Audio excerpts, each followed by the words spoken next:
ఇంకొక అంశం మేడ్చల్ షామీర్పేటకు అయితే మాత్రం మెట్రో విస్తరణకు ఒక ముందడుగు పడింది. ఇది ఒక కీలకమైనటువంటి నిర్ణయంగా, అలాగే హైదరాబాద్కి ఒక మణిహారంగా మెట్రో ఏదైతే ఉందో దాని విస్తరణకు అయితే మాత్రం డిపిఆర్ సిద్ధం చేయాలని చెప్పేసి రేవంత్ ప్రభుత్వం అధికారులను అయితే ఆదేశించింది. ఏ విధంగా చూడొచ్చు అంటారు? మెట్రో అనేటువంటిది నిజంగానే మణిహారం అండి. ఎందుకంటే అది మెట్రో వల్ల హైదరాబాద్ లాంటి మహానగరంలో ఈ ట్రాఫిక్, ఈ వాహనాల రద్దీని తప్పించుకోవడానికి అదొక సువర్ణ అవకాశం అండి. అది షామీర్పేట నుంచి అంతవరకు దాన్ని విస్తరించడం అనేటువంటిది ఆహ్వానించదగ్గ పరిణామం. దాన్ని రేవంత్ రెడ్డి గారు సత్వరం, అంటే కొంచెం అధికారులు కొంత అలసత్వం ప్రదర్శిస్తారు ఇటువంటి వాటిలో. దాన్ని వారిని వెనకాల వెంటబడి వాళ్ళ చేత దాన్ని తొందరగా ముగించి ఆ ఏర్పాటు, ఆ కార్యక్రమం చేస్తాం. ఒకవేళ ఈయన హయాంలో అయినా పోయినా తర్వాత 2-3 అవుతుంది, కానీ ఆ ఘనత ఈయన గుండిపోతుందండి. ఎందుకంటే హైదరాబాద్ లో ఇప్పుడు ఆల్రెడీ మెట్రో సేవలు చూస్తూ ఉన్నాం మనం.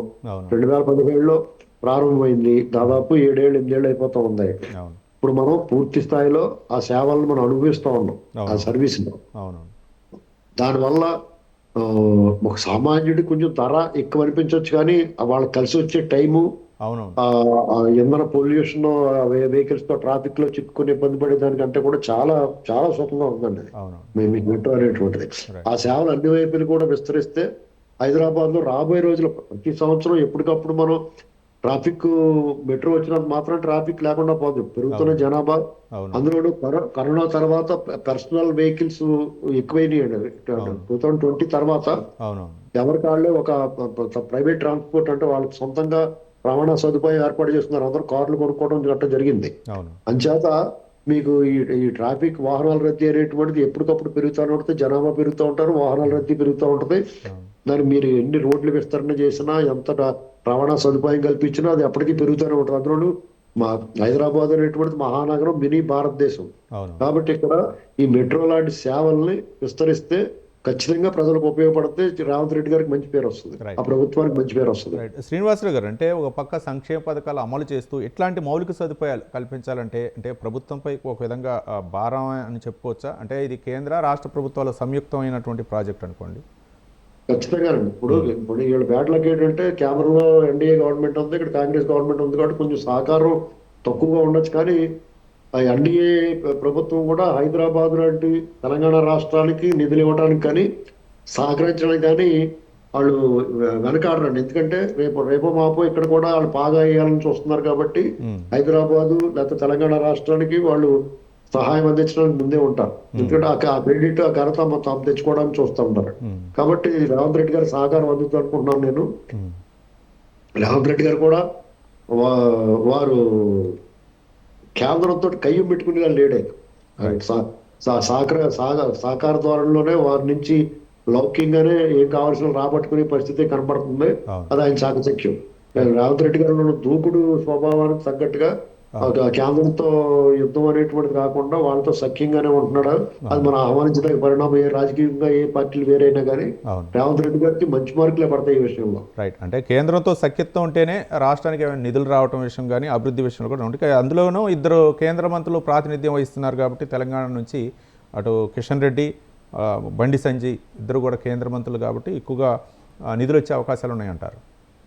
ఇప్పుడు డెఫినెట్ గా రేపు పొద్దున్న నా అంచనా ఏంటంటే అండి, రాబోయే రోజుల్లో ఎన్డీఏకి మంచి రోజులు వస్తాయి తెలంగాణలో, నో డౌట్ ఇందులో. ఎందుకంటే ఎన్డీఏకి ఒక అవకాశం ఉంది.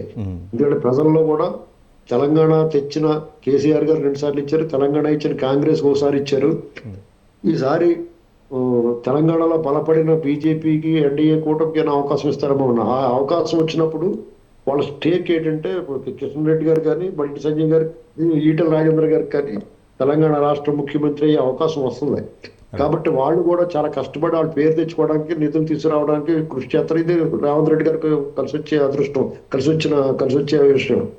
ఇక్కడ నా ఉద్దేశం ప్రకారం ఈటెల రాజేంద్ర గారు కానీ, మంత్రిగా ఉన్న సంజయ్ గారు కానీ కొంచెం గట్టిగా కృషి చేసి తెలంగాణ రాష్ట్రం పట్ల కేంద్రం నుంచి నిధులు తీసుకొచ్చి వాళ్ళ ప్రాముఖ్యతను పెంచుకుంటే వాళ్ళ భవిష్యత్తు చాలా బాగుంటుంది అనుకుంటారు. అలాగే రాష్ట్రంలో రేవంత్ రెడ్డి ఆధ్వర్యంలో నిధులు వచ్చి రేవంత్ రెడ్డి గారు కూడా మంచి పేరు వస్తుంది. అలాగే ఈ సంక్షేమ పథకాలు, ఈ మౌలిక సదుపాయాలు, అభివృద్ధి అనే విషయంలో కొంచెం ఇబ్బంది ఉంటుందండి. సంక్షేమ పథకాలు ఎప్పటికప్పుడు ఒక సంచికి చిల్లులాగా ఉంటాయి. కానీ సంక్షేమం అనేటువంటిది మనం అవాయిడ్ చేయలేము. ఎందుకంటే సంక్షేమం అనేటువంటిది ప్రజల హక్కు. అది అవును. మితిమీరకుండా చూసుకోవాల్సిన బాధ్యత ప్రభుత్వాల మీద ఉంది.